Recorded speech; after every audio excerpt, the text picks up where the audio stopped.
Então, ora viva a todos, aos aqui presentes e àqueles que nos estão a partir de casa a ouvir.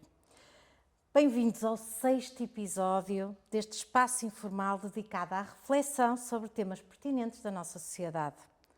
Vocês já me conhecem, não é? Todos os meses, na hora do costume e no sítio do costume. Salomé Viterbo, cá me encontro na biblioteca, sempre à conversa com alguém especial. E hoje temos Marta Araújo. A Marta é cofundadora do Antimuseu Neónia, um espaço imersivo e interativo inspirado por curiosidades de um Porto insólito. Foi CEO da Castle Bell, a maior fábrica nacional de prendas perfumadas de luxo, que exporta para mais de 50 países em todos os continentes. E diretora da Saint-Gobain Security Service Portugal, detentora da marca Glass Tribe, rede de especialistas em substituição de carros de vidros automóveis, aliás, com um doutoramento em Química Teórica, um MBA e experiência de liderança em equipas em ambientes e escalas diferentes, PMEs, multinacionais e startups. A Marta tem apostado sempre na formação para impulsionar grandes transições de carreira, da academia para a indústria, depois para a prestação de serviços e agora para o empreendedorismo. Otimista, energética, curiosa por natureza, tem casa no Porto, mas consegue se sentir em casa em qualquer parte do mundo. Foi minha professora de Gestão de Risco no MBA de Felicidade Corporativa e é a minha convidada de hoje. Olá, professora. Olá, obrigada pelo convite. É um gosto tê-la cá e partilhar a sua história, que acho que já na altura se eu fiquei maravilhada, agora quando preparámos este podcast ainda mais maravilhada fiquei.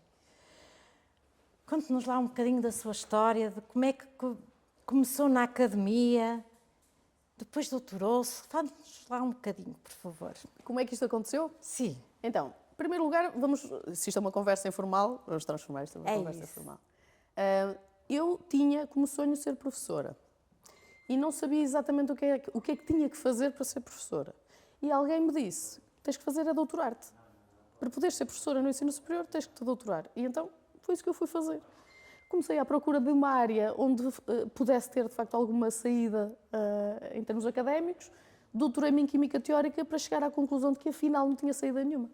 E, portanto, quando concluí o doutoramento, fiquei simplesmente desempregada e, por uma questão pragmática, ou sim, fui trabalhar para outra coisa. Muito bem. E deixou então a carreira académica e entra no setor privado. Isso. Houve algum momento, já explicou há pouco, que fez tomar lá essa decisão, mas foi mesmo forçada?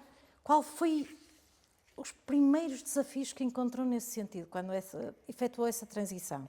Então, em primeiro lugar, eu acho que uma coisa é mérito e outra coisa é sorte. E não se consegue ter sucesso sem as duas. É preciso ter as duas. É preciso ter mérito, sorte, aliás, mais coisas, trabalho, dedicação, essas coisas todas. Mas eu tive sorte no momento em que tive o azar, imediatamente a seguir a ter o azar de não conseguir fazer aquilo que eu queria fazer, Que era dar aulas. tive a sorte de conseguir fazer outra coisa que nunca me passou pela cabeça, que foi circunstancial. Apareceu a possibilidade de trabalhar numa área que me era completamente desconhecida, que era a área do marketing e das vendas. E que surge porque, no preciso momento em que eu me apercebo definitivamente que não vou ter saída possível profissional na área académica, a empresa onde o meu marido trabalhava ficou sem a diretora comercial. E o acionista maioritário, que era sócio do meu marido, que era sócio minoritário, o acionista maioritário que me conhecia pessoalmente, fez uma coisa que agora acho que já é um bocadinho mais comum, mas que há 20 anos se calhar não era assim tão comum, que é, ele é inglês e era engenheiro informático, gestor, e tinha uma perspectiva de o que é mais importante é a pessoa, as características da pessoa e o que é inato na pessoa, obviamente com desenvolvimento por formação, mas a pessoa em si faz toda a diferença sobre o que vai fazer a seguir e sobre o nível de competência que consegue atingir na função que vai desempenhar. E ele disse-me, tu és toda vendas. Toda tu és vendas. Portanto, eu não quero saber o que é a tua área de formação. Queres aproveitar? há neste momento uma disponibilidade, está esta vaga aqui. Acabámos de ficar sem diretor comercial, que por sinal acabou de levar uma montanha de clientes com ela. E é um contexto também único e irrepetível, que é, não há o departamento comercial, és tu. Não há ninguém, é uma pessoa, portanto, não há mais ninguém para fazer vendas. Portanto, se quiseres, aproveita agora, porque tens a vantagem da tábua rasa. E eu, bem, em primeiro lugar, não tinha propriamente opção, não é? Porque eu de facto estava desempregada. Na altura, a única coisa que se colocava é, ou vou fazer um pós-doc, pós-doutoramento, ou vou trabalhar. Ora, para mim não era opção um pós-doutoramento, porque eu queria trabalhar, eu queria estar no mundo real. Eu queria trabalhar. E, portanto, disse, ok, muito bem, não sei o que é trabalhar em vendas e marketing, mas vamos embora. Foi isto. Quais foram os desafios que encontrou? Ui, todos. Todos. Foram muitos. Porque... Primeiro lugar, o que é que alguém que não sabe nada de uma área pode fazer quando não tem tempo para se formar nessa área? Portanto, a primeira tentação seria, ok, então agora vou fazer formação especializada na área das vendas e do marketing. Não havia tempo para isso. A empresa tinha acabado de ficar sem a diretora comercial e tinha que haver alguém que assumisse. Ponto. Portanto, tinha que ser instantâneo. Então o que eu fiz foi muito diferente, foi um processo acelerado. Fui falar com todas as pessoas que eu conhecia na área comercial de empresas exportadoras da Zona Norte de Portugal. Foi só isto. As que conhecia. Eu não conhecia ninguém. Eu comecei, fui à procura na net, quem é que são? E depois muita lata, de começar a contactá-los e começar-lhes a fazer perguntas. Eu, ok, como é que vocês fizeram? E tentar perceber o que é que era comum, o que é que era diferente. E isto é uma coisa que eu faço desde sempre, que é procurar o que há de semelhante e o que há de diferente em tudo. Porque isso ajuda-me muito sempre a pôr as coisas em perspectiva, porque da comparação e contraste nós conseguimos muitas vezes fazer transferência para áreas que se calhar às vezes a maior parte das pessoas nem sequer imagina que aquilo é transferível. Portanto, naquele caso o que eu fiz fui buscar bons exemplos, empresas de referência, fabricantes e exportadoras no mesmo setor, que era o setor da casa, no norte de Portugal, que exportavam para o resto do mundo. Fui-lhes fazer muitas perguntas, fiz muitos almoços, muitos pequenos almoços, muitos jantares, muita coisa. E com isto acabei por conseguir amigos, colegas de trabalho e referências. Aquilo que eu precisava. Muitíssimo networking. Foi o que eu mais fiz naquele início. E depois, claro, dias de trabalho de 13 horas, mas isso é outra coisa. Essa parte. Mas temos certamente muitos alunos também lá em casa a ouvir-nos. Este networking era pelo LinkedIn, há anos atrás não sabia tanto. Sim. O que acontecia era, nas associações, portanto, há um papel muito importante desempenhado pelas associações empresariais, em particular de determinados setores, que vão fazer, por exemplo, feiras internacionais. Muito bem. Naquela altura, o que eu fiz foi exatamente isto. Comecei por ver quais são as feiras em que todos participam, quais são as feiras em que aí expõem. Okay. E quem são as associações, ou quais são as associações que promovem os agrupamentos desta gente que vai fazer exposição em feiras. E através dessas associações cheguei a essa gente toda. E comecei a ir às feiras, e primeiro como participante e depois como expositora. E depois como expositora. Entretanto, começa a criar a sua própria equipa. Sim, mas isso ou seja, eu estive sozinha durante algum tempo, passado, sei lá, 1 ano ou 2, comecei a recrutar e a certa altura éramos 8. E essa mentalidade de quem a recebia, da própria área, como é que a Marta fazia toda essa gestão? De quem me deu informação, ou seja, a quem eu perguntava coisas? Não, então, depois a sua equipa em si. A minha equipa, sim.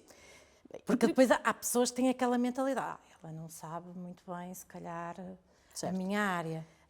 Esta gestão de mentalidades às vezes não é fácil. Mas a minha vantagem é que eu reconheço logo à cabeça que não sei, portanto, a mim é fácil. O que eu não sei, digo logo que não sei. E pergunto, eu não sei, mas tu sabes, então ajuda-me. Isso tem sido em todo o lado por onde passo. Aliás, eu acho que o caso mais gritante até foi o da Glass Drive. Não foi propriamente o da Castelbel, porque ainda assim ser química tem alguma afinidade com uma fábrica de produtos que incorporam ingredientes dessa natureza. Agora, quando eu fui trabalhar para reparação e substituição de vidro automóvel, aí é que eu não percebia mesmo nada do assunto. Ainda agora sei pouco, mas na altura sabia rigorosamente nada. O que é que eu fiz? Foi só isto. Eu nunca vou saber tanto como as pessoas que já lá trabalham. Isso é impossível. Então a única coisa que posso fazer é o que é que eu sei que eles não sabem? Ou o que é que eu sei que, na posição que vou ocupar, consigo utilizar? Gestão de equipas, desenvolvimento de pessoas, a gestão da negociação com os principais contas e por aí fora. Ok, isto eu sei alguma coisa. O que é que eu não sei? Nada. Reparação e substituição de vidro automóvel. Nada. Então vou perguntar a quem sabe. E colei-me a quem sabia e fazia as perguntas todas sem vergonha nenhuma. Eu nunca tive nada para provar porque, efetivamente, eu dizia logo à cabeça, eu não sei nada. Portanto, mais vale partir desse ponto. Já dizia, eu sei que nada sei, Por e a aí era muito humildade fácil. acima de tudo. Por aí era muito fácil. No caso da fábrica, como é que foi a construção de equipa? Eu acho que houve uma afinidade muito grande entre aquilo que eu imaginava que era ser professora e aquilo que eu acabei por fazer na Castelbel. Ok. O que é que eu achava que era ser professora? Eu achava que era explicar, convencer, de certa forma vender formação, ali era vender produto, mas sobretudo agregar, motivar, e isto era o que eu fazia também com as pessoas da área comercial. Exatamente. Era, em vez de ser corrigir relatórios do trabalho laboratorial, era eventualmente corrigir ou verificar ou validar relatórios da área comercial. Em vez de fazer apresentações na faculdade, era fazer apresentações em feiras internacionais. Ou seja, havia uma certa afinidade e transferibilidade de competências de um lado para o outro.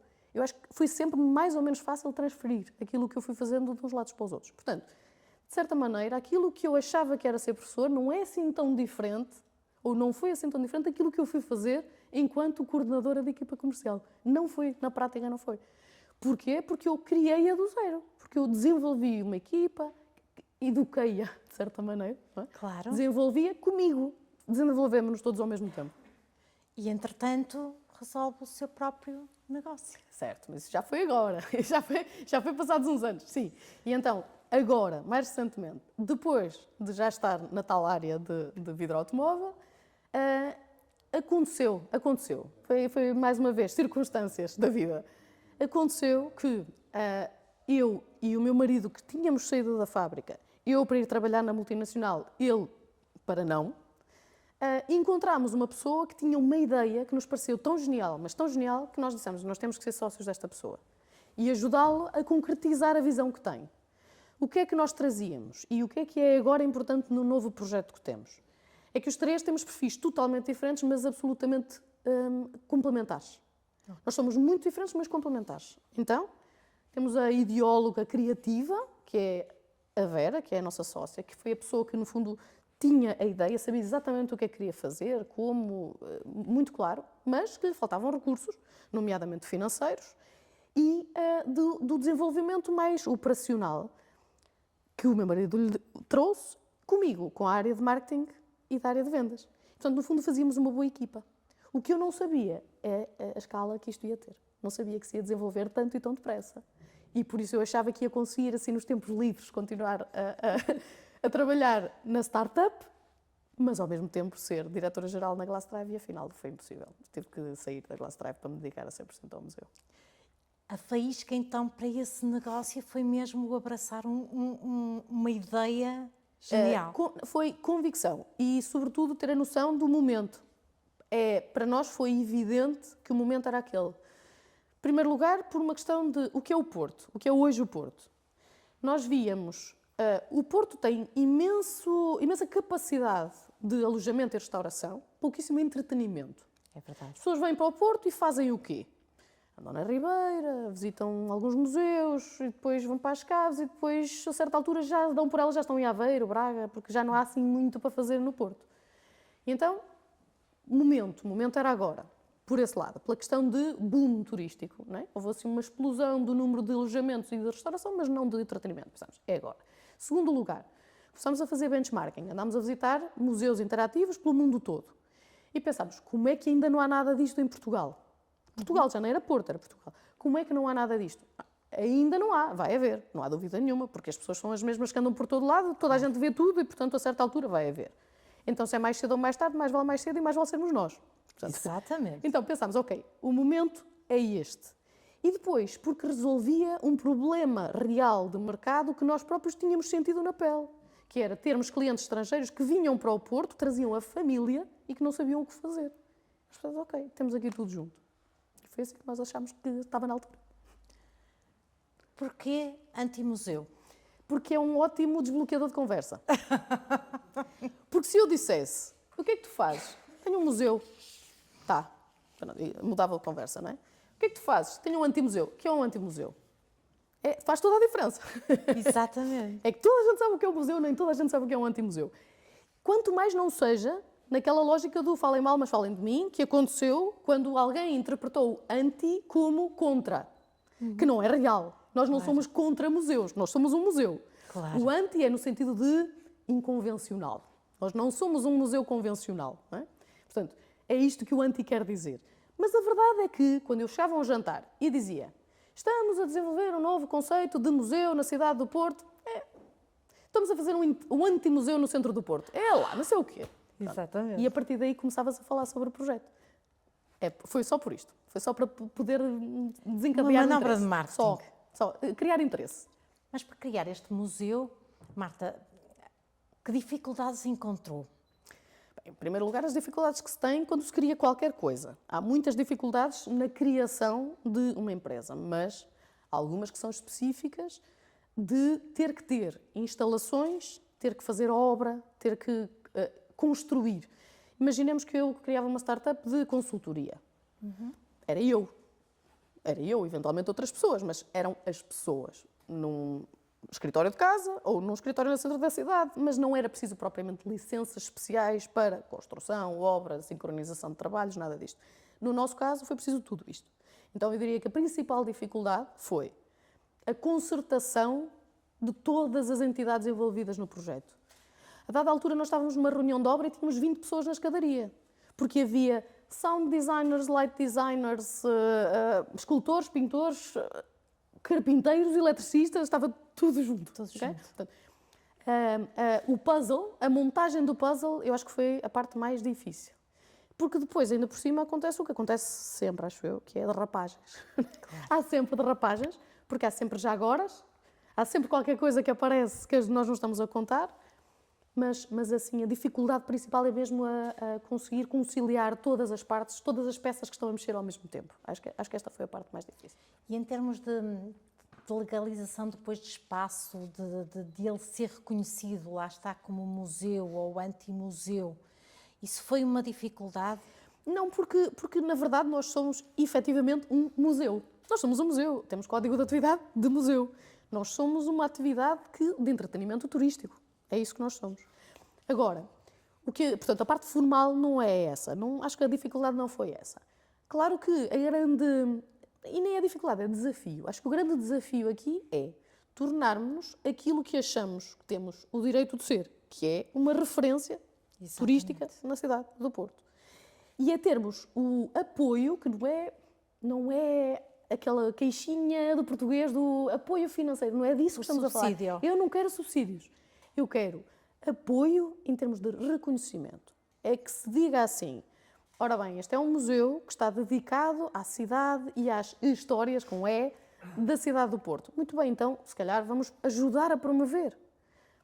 E essa parte tem sido mais difícil. Tem sido mais difícil que as entidades oficiais reconheçam o mérito do projeto em relação a o que é que nós podemos representar para a cidade, o valor que trazemos para a cidade. Porque, efetivamente, até agora temos tido, por exemplo, e não falando mal para algumas pessoas que trabalham em determinadas câmaras municipais, nós temos tido mais reconhecimento de entidades de Gondomar do que de entidades do Porto. E nós estamos na Rua de Ceuta, ao lado dos aliados. Portanto, essa parte é mais difícil de entender.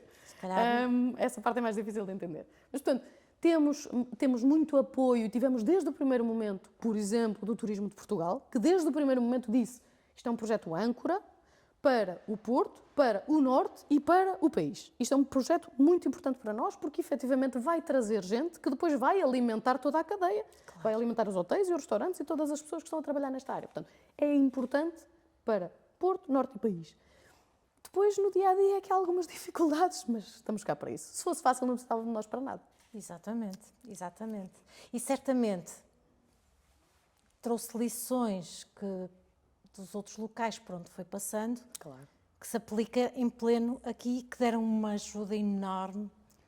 Eu acho que ninguém poderia aventurar-se a uma loucurazinha destas, porque estamos a falar de um investimento muito grande, investimento com capitais próprios, muito grande. Ninguém se poderia comprometer desta maneira, que é mesmo o vestir tudo, se não tivesse já a bagagem necessária para lidar com muita coisa e mais, não é só lidar, para antever muita coisa. Eu acho que nós os três já trazíamos, porque os meus sócios, portanto o meu marido e a nossa sócia, ambos são empreendedores em série, ou seja, já tinham feito outros projetos de empreendedorismo antes, eu não. Aliás, eu considero-me mais gestora do que empreendedora. Eu tenho mais, não é só facilidade, mas eu sou mais capaz de gerir algo maduro do que algo que está a começar. Eu reconheço isso, conheço-me bem e sei que sou muito melhor para uma coisa que já está em ritmo de cruzeiro do que para uma coisa que está no início. Mas eles não, eles são ótimos a dar o primeiro, a dar o pontapé de saída. Portanto, de certa forma, o que é que eles são? Eles são o camisola amarela e eu sou o carro vassoura. Isto tem sido sempre assim. Mas lá está, a complementariedade é uma coisa importante. Claro. De qualquer forma, os três trazíamos competências de trás que agora nos ajudam a cometer menos erros. Cometemos muitos, mas menos. Mas menos. Porque já sabemos o que é que pode correr mal. Muito bem, muito bem. E é engraçado porque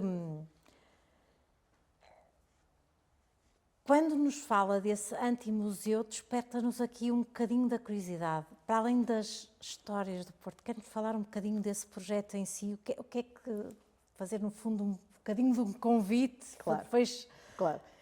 Então, o que é que nós tentámos fazer? Acho que, de certa forma, conseguimos, mas ainda estamos agora na fase de comunicar. Então, o que nós queríamos fazer era um espaço que contasse a história do Porto de uma maneira alternativa, utilizando tecnologia, mas em que o foco não está na tecnologia. E não está na tecnologia porquê? Porque ela evolui tão rapidamente que se o foco estivesse na forma e não no conteúdo, muito rapidamente ficávamos desatualizados. Portanto, exatamente. A tecnologia é só um veículo de comunicação do conteúdo. Só isto. O que é o museu em si? O Museu Neónia é um conjunto de salas em que cada uma delas tem uma, digamos, tecnologia de base.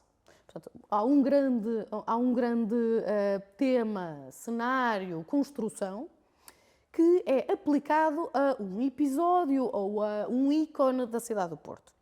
Então, imaginamos, dando alguns exemplos. Nós temos uma sala infinita. O que é uma sala infinita? É uma sala espelhada a 360 graus que tem pendentes luminosos que replicam balões da noite de São João. O que é que nós fizemos? Portanto, nós fomos buscar conceitos de salas infinitas, mas aplicando a uma coisa que só fazia sentido na cidade do Porto por causa da noite de São João. Certo. Então fizemos à mão, cada um daqueles pendentes, e são muitos, fizemos os pendentes luminosos que dão a sensação de que são balões a subir na noite de São João. Temos, por exemplo, a central elétrica do Freixo. O que é que está na central elétrica? Que é a central termoelétrica, que existiu efetivamente, onde temos uma escultura à escala que replica exatamente o que era a central elétrica, onde temos experiências de eletromagnetismo. E porquê? Porque os três somos da área da química e da física e, portanto, os três queríamos fazer qualquer coisa nessa área. Portanto, o que é que nós temos ali?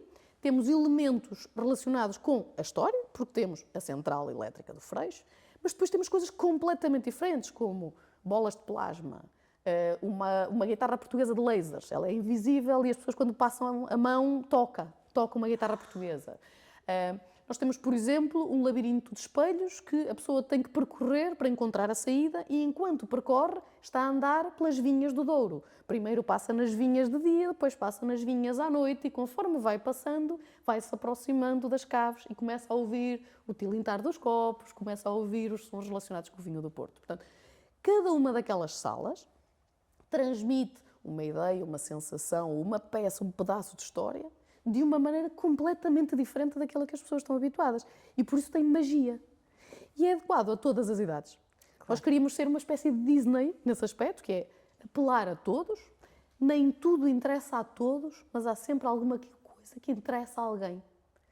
Os meninos pequeninos não querem saber do mural pintado por uma pintora muito conhecida, não querem saber, mas adoram que temos um escorrega para passar do piso 0 para o piso -1, por exemplo.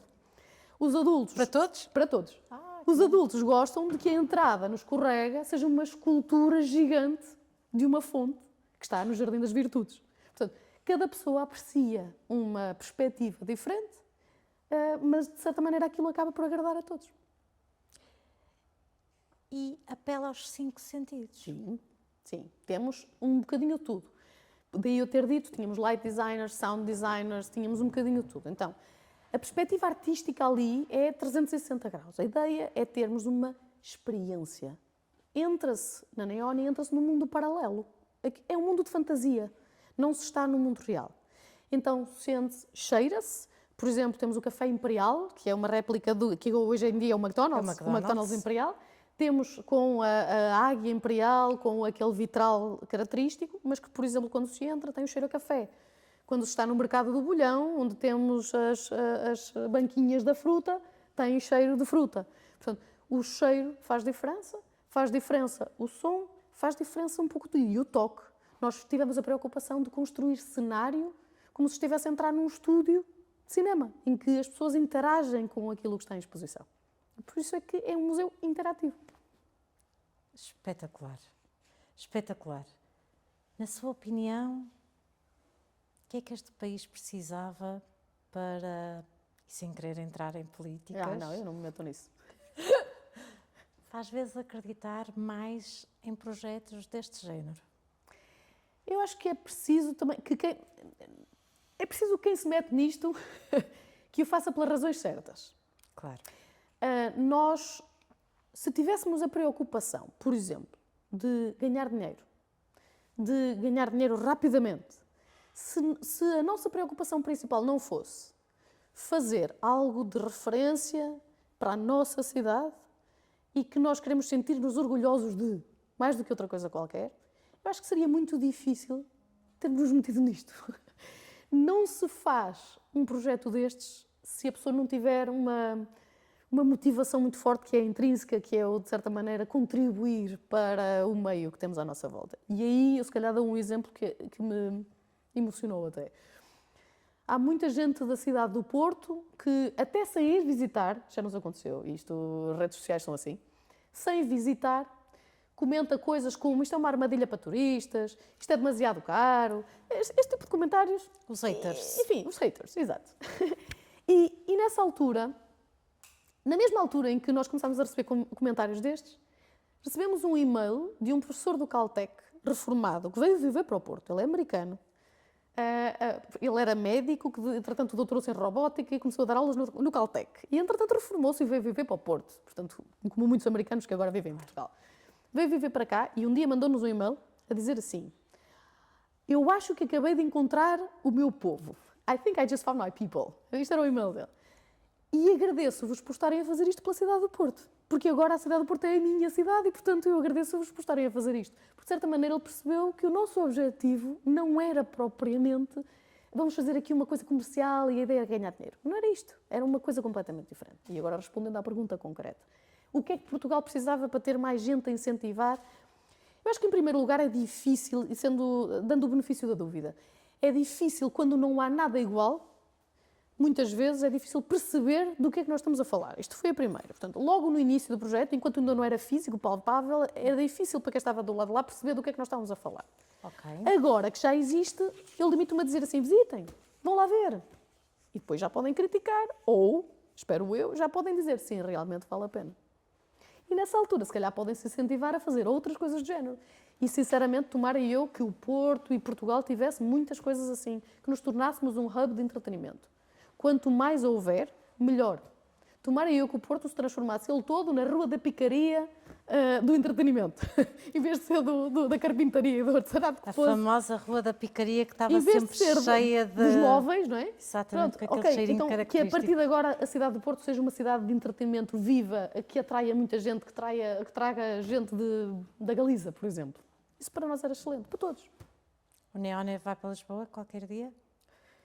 O Neónia é Porto. Neónia, Porto. História do Porto, cidade do Porto. Perguntam-nos isso imensas vezes. E de todas as vezes, mas já nos perguntavam isso em relação a Castelbel, que dizia Castelbel, Porto, e perguntavam quando é que vão para Lisboa. Neónia é Porto, é a história do Porto, não há nenhuma boa razão para estar em Lisboa. Muito bem, muito bem. E nós somos do Porto, portanto. Estamos numa escola Estamos numa casa que acolhe imensos alunos de diversas áreas, nomeadamente não só tecnologia, como a gestão, como as áreas que a mim são apelativas dos recursos humanos, em que sei que há muitos alunos com ideias fantásticas e que gostavam muito de, às vezes, colocar, e acontece colocar em prática e muitas vezes não têm qualquer hipótese. Ou porque se calhar temos alguém da velha guarda que diz isso nunca mais vai dar para a frente. O que é que aconselha, Marta, para estes alunos? O que é que eles devem de fazer? Alunos ou não alunos?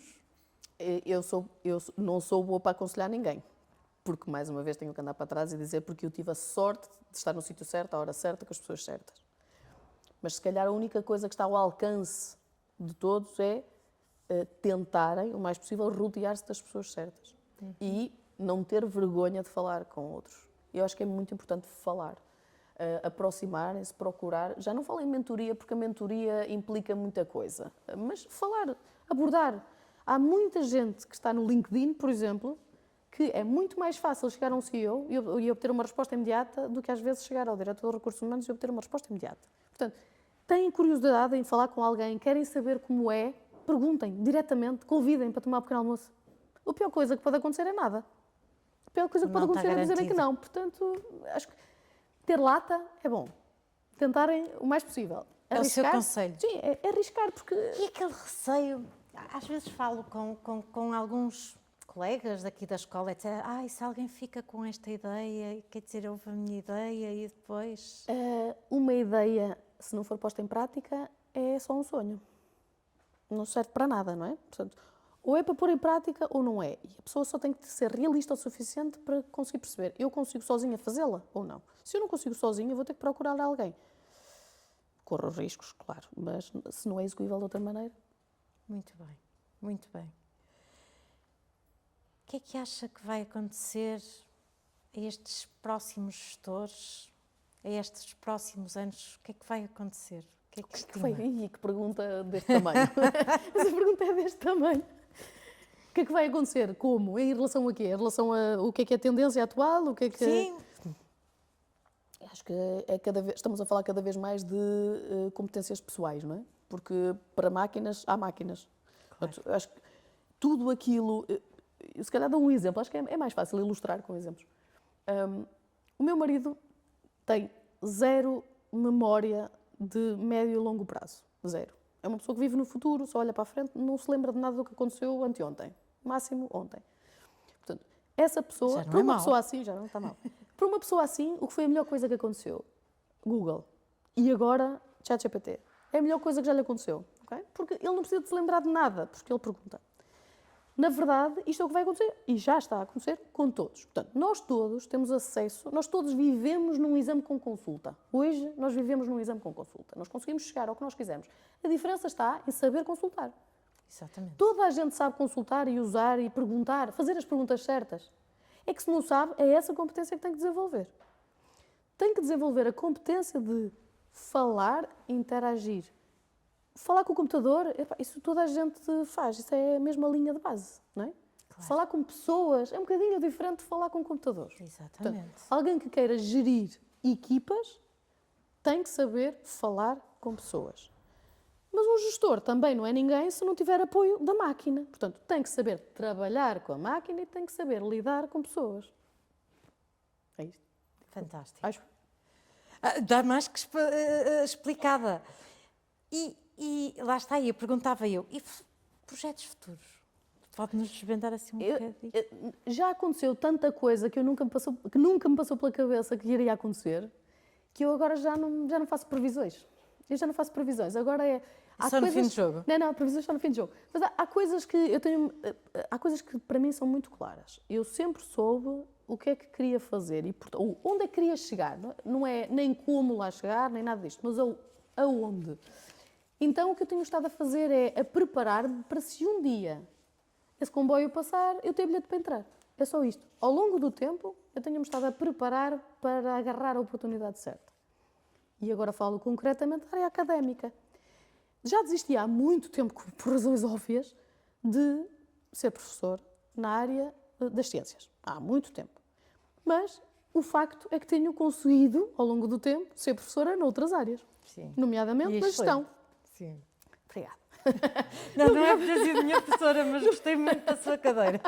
Nomeadamente na área de Aprendi gestão. muito.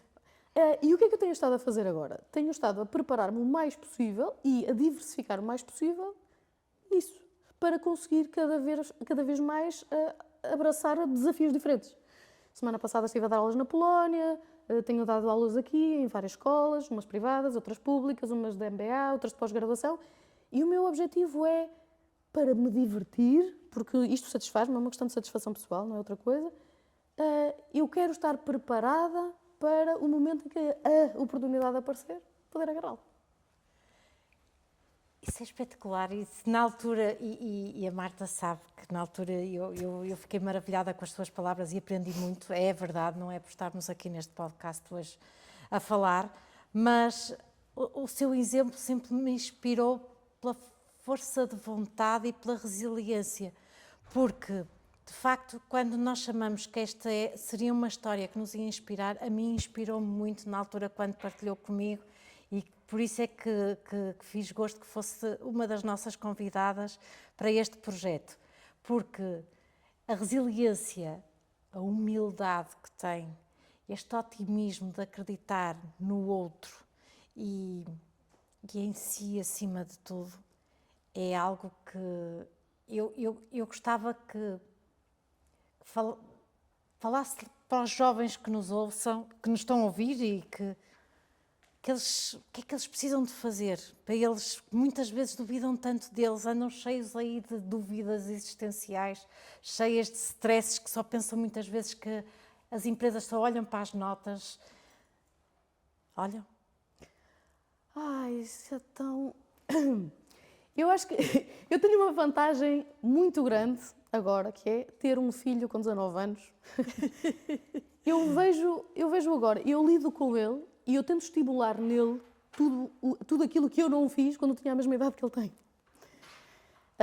Ou seja, as notas não são propriamente relevantes, exceto se forem uma condição para se fazer determinada coisa. No meu caso, as notas foram relevantes para eu conseguir ter uma bolsa de doutoramento. Era importante ter boas notas para isso. Agora, era preciso ter tido média 18? Não, não era preciso. Era preciso ter estressado muito com isso? Não, não era preciso. Portanto, é assim o balanço. Eu acho que tem que haver bom senso. Tem que haver bom senso e fazer um balanço, fazer uma vida equilibrada. O que é que isto quer dizer na prática para os estudantes? Porque é o que eu digo ao meu filho. Obviamente, chumbar nunca. Portanto, fazer as disciplinas Exatamente. todas. Ok. É porque é a obrigação dele, a profissão dele é estudar. É estudar. É o que eu digo aos meus filhos tem também. essa obrigação. Ele tem a obrigação de fazer o curso no tempo regulamentar. Não vamos a penaltis. Ele tem que o fazer no tempo regulamentar, porque é isso que eu lhe pago. Portanto, se ele quiser fazer outra coisa, vai trabalhar, que é para pagar os estudos dele. Mas, independentemente disto, o que eu quero dizer é focar-se o suficiente para fazer muitas outras coisas. Porque eu acho que focarmos-nos demasiado só na perspectiva académica, sem nos preocuparmos com as outras coisas, significa que estamos a fazer uma educação assim. Ela deve ser assim. Para que, quando começarmos a trabalhar, já saibamos mais ou menos, não só do que gostamos, mas também do que é que não gostamos. As escolhas são feitas em função, muitas vezes, do que não queremos mesmo fazer, mas só podemos saber do que é que não gostamos depois de experimentar. Exatamente. Então, acho que é mesmo relevante que se tenha atividade física, que se saia à noite e que se vá a jantares e que se conheça muita gente e que se fale com muita gente. Ninguém está a falar de bebedeiras. São coisas completamente diferentes. Exatamente. Estamos a falar de contacto social, sim. Estamos a falar de fazer um curso bem feito, sim. Mas sem extremismos nem para um lado, nem para o outro. É equilíbrio. Acho que o equilíbrio é uma coisa muito simpática. É, mesmo, mesmo. E terminava perguntando se gostaria de deixar outra mensagem ou algo adicional, porque de facto acho que é uma honra tê-la cá. Não, eu acho que a coisa mais importante é, se calhar, como resumo de tudo isto, porque já o disse antes, é mesmo só como resumo. Preparem-se, pensem no que é que querem fazer, pensem no que é que não querem e depois de saberem o que é que querem, vão construindo, vão pondo os cheques naquelas caixinhas, não é? O que é que eu tenho que fazer para chegar ali? Se não souberem o que é, perguntem a quem sabe. Sem vergonha. O que é preciso fazer em cada uma das etapas para chegar ali? E vão fazendo. Porque se um dia vos aparece a oportunidade e não estão preparados, vão se arrepender tanto. Exatamente. Trabalhem um bom networking e não tenham medo de fazer. Isso? Não, fazer. Sim. Falar é fácil, fazer é outra coisa. Muito bem. A conversa está boa, Marta, mas vamos ter que ficar mesmo por aqui. Resta-me agradecer-lhe imenso. Esta conversa estava deliciosa. Tínhamos muito mais para falar, mas o tempo assim não nos permite. Sem dúvida, se já me inspirava, ainda me inspirou ainda mais. Muito grata por isso. E acho que é aquilo que diz, temos que acreditar em nós e não ter medo do indefinido. Agradeço também a todos aqueles que nos estiveram a acompanhar ao longo deste bocadinho, aos aqui presentes e àqueles que estão em casa e por se juntarem todos estes finais de mês aqui connosco neste espaço de reflexão. No próximo episódio voltaremos a debater estes temas pertinentes, não é, do nosso mundo atual. E não percam porque vamos ter um convidado muito especial, mais uma vez, são todos, já sabem, mas é mais um especial, será o Gonçalo Gil Mata, que nos vai falar de um tema muito interessante. Mais uma vez, não percam o próximo episódio, porque nós também não. Bom Natal, até para o ano, tudo bom, beijinhos.